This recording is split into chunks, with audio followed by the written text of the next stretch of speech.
Good morning student. अब हम पढ़ रहे थे टाइप्स ऑफ इंटरमॉलिक्यूलर फोर्सेज, जिसमें इससे पूर्व की क्लास में इसके दो टाइप्स पढ़ लिए थे। एक पढ़ा था अपन ने डाइपोल डाइपोल इंटरेक्शन, जो किसके बीच में था, दो पोलर मॉलिक्यूल्स के बीच में था, जिसमें परमानेंट डाइपोल प्रेजेंट होता है। दूसरा अपन ने पढ़ा था dipole induced dipole attraction force, जो किसके बीच में था, एक पोलर मॉलिक्यूल्स जिसमें परमानेंट डाइपोल होता है, दूसरा नॉन पोलर मॉलिक्यूल्स। और तीसरा पढ़ते आज इंड्यूस्ड डाइपोल अट्रैक्शन फोर्स। तीसरा जो है वो तीसरा पढ़ते हैं इंड्यूस्ड डाइपोल अट्रैक्शन फोर्स। इस अट्रैक्शन फोर्स के बारे में सबसे पहले लंदन ने बताया था।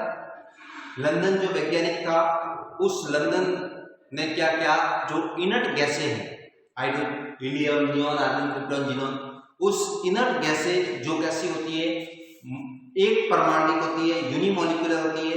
उन यूनिमॉलिक्यूलर गैसों के बीच में एक अट्रैक्शन फोर्स पाया था, और उस अट्रैक्शन फोर्स जो पाया, उसी अट्रैक्शन फोर्स किस टाइप का था, इसी टाइप का था इंड्यूस्ड डाइपोल। क्योंकि इनर गैस कैसी होती है, नॉन पोलर होती है, तो उनकी नॉन पोलर मॉलिक्यूल्स के बीच में इस प्रकार का जो अट्रैक्शन फोर्स था उसको बताया। तो लंदन ने इसको सर्वप्रथम किस में बताया था, इनर गैस मॉलिक्यूल्स में बताया था, इसलिए इसका दूसरा नाम क्या है, इसको लंदन फोर्स के नाम से भी जाना जाता है, और इसी फोर्स को डिस्पर्सन फोर्स के नाम से भी जाना जाता है।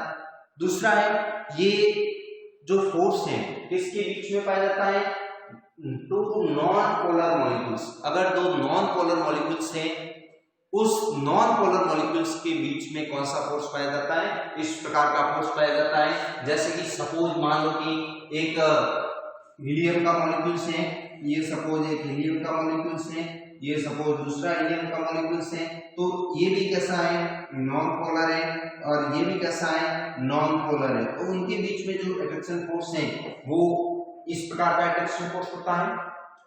उसके बाद ये जो अट्रैक्शन फोर्स है, इसके अंदर क्या है, ये एक नॉन पोलर मॉलिक्यूल्स है, ये भी एक नॉन पोलर मॉलिक्यूल्स है।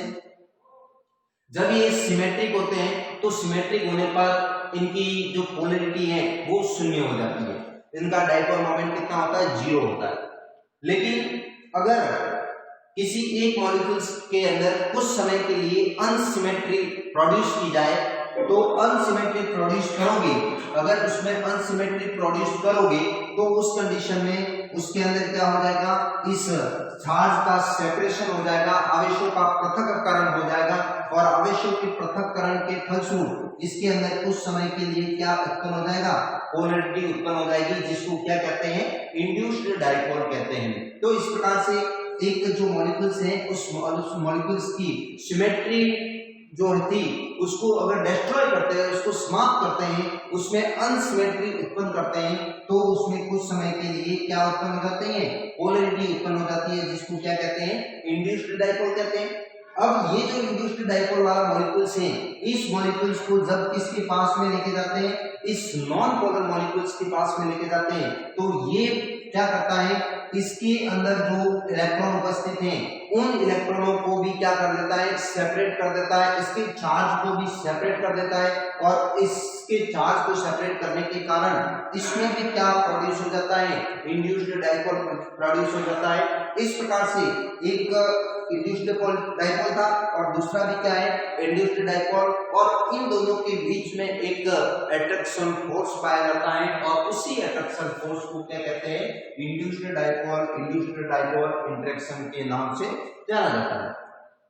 अब देखो यहाँ पर इस प्रकार के फोर्स की अगर एनर्जी को कैलकुलेट करें, तो एनर्जी को किस फॉर्मूले से ज्ञात की जाती है, ED = -3I1I2/2 I1 + I2 α1 α2 4πε0 का होल स्क्वायर r⁴ जहां पर I1 और I2 जो है, वो I1 और I2 क्या है, ये दोनों जो मॉलिक्यूल्स हैं, ये नॉन पोलर मॉलिक्यूल्स और ये नॉन पोलर मॉलिक्यूल्स, इन दोनों मॉलिक्यूल्स की आयनिक ऊर्जा है। कौन सी ऊर्जा है, आयनाइजेशन एंथैल्पी है, आयनिक ऊर्जा है।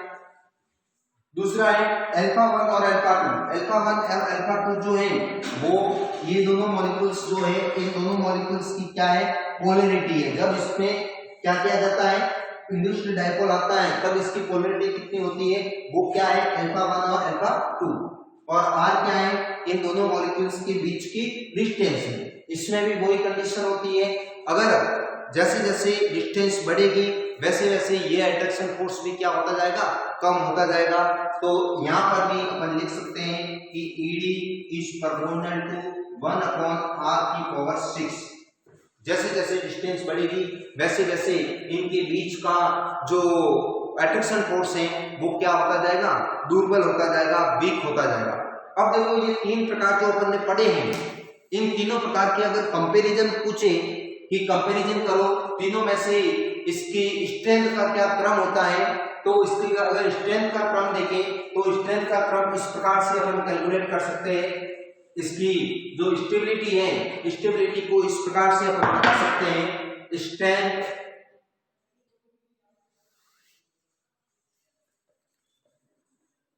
Of attraction force. अगर इसकी स्ट्रेंथ देखें तो सबसे स्ट्रॉन्ग जो होता है, सबसे स्ट्रॉन्ग होता है डाइपोल डाइपोल अट्रैक्शन फोर्स। कौन सा होता है, डाइपोल डाइपोल इंट्रैक्शन, ये सबसे स्ट्रॉन्ग बॉन्ड होता है, इसकी एनर्जी क्या होती है, सबसे हाई होती है। दूसरा जो होता है वो दूसरा होता है डाइपोल इंड्यूस्ड डाइपोल। दूसरा जो अट्रैक्शन फोर्स होता है वो है डाइपोल इंड्यूस्ड डाइपोल, उसकी एनर्जी हाई होती है, वो स्ट्रॉन्ग होता है। और सबसे वीक जो होता है, सबसे वीक इंड्यूस्ड डाइपोल, मतलब ये जो लंदन फोर्स है, ये लंदन फोर्स सबसे वीक होता है। मतलब इसकी स्टेबिलिटी ऑर्डर देखें तो सबसे अधिक जो स्ट्रॉन्ग बॉन्ड है वो कौन सा है, डाइपोल डाइपोल, और सबसे वीक बॉन्ड है वो कौन सा है, इंड्यूस्ड डाइपोल इंड्यूस्ड डाइपोल।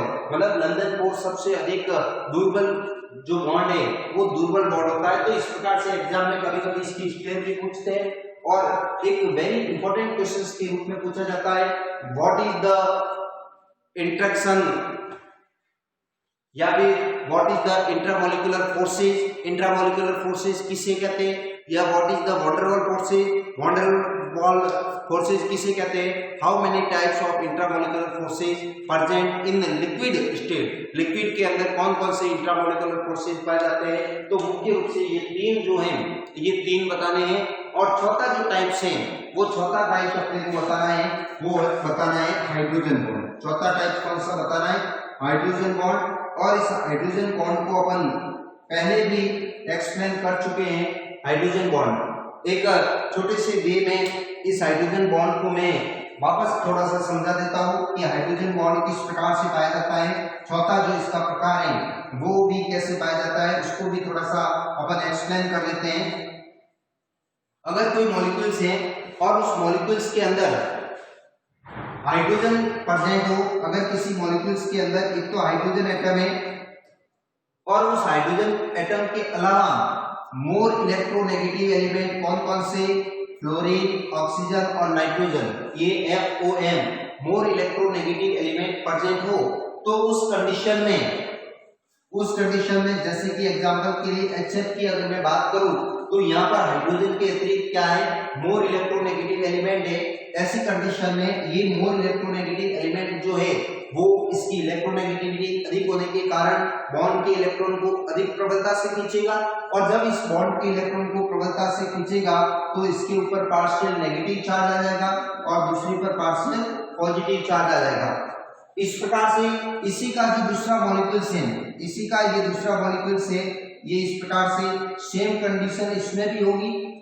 तो इस प्रकार से एक मॉलिक्यूल्स का तो मोर इलेक्ट्रोनेगेटिव एलिमेंट और दूसरे मॉलिक्यूल्स का इलेक्ट्रोपॉजिटिव हाइड्रोजन एटम, उनके बीच में एक बॉन्ड लगता है, उसी बॉन्ड को क्या कहते हैं, हाइड्रोजन बॉन्ड कहते हैं। ये जो अट्रैक्शन फोर्स होता है, इसी अट्रैक्शन फोर्स को क्या कहते हैं, हाइड्रोजन बॉन्ड कहते हैं। जैसे कि उदाहरण के लिए एक और लेते हैं, H2O के मॉलिक्यूल्स की अगर मैं बात करूं, ये जैसे कि एक H2O का मॉलिक्यूल्स है, ये दूसरा H2O का मॉलिक्यूल्स है। यहाँ पर अगर देखें तो ऑक्सीजन की इलेक्ट्रोनेगेटिविटी ज्यादा होती है और ऐसी स्थिति में पार्शियल नेगेटिव और हाइड्रोजन पर पार्शियल पॉजिटिव। सेम यहाँ पर भी पार्शियल नेगेटिव पार्शियल पॉजिटिव, तो एक वाटर मॉलिक्यूल्स का तो हाइड्रोजन एटम और दूसरे मॉलिक्यूल्स का ऑक्सीजन एटम, इनके बीच में जो दुर्बल एक अट्रैक्शन फोर्स होता है और वो अट्रैक्शन फोर्स क्या कहलाता है, हाइड्रोजन बॉन्ड कहलाता है। और ये जो हाइड्रोजन बॉन्ड होता है ये इसकी स्ट्रेंथ है इन तीनों के कंपैरिजन में अधिक होती है। इसकी स्ट्रेंथ जो होती है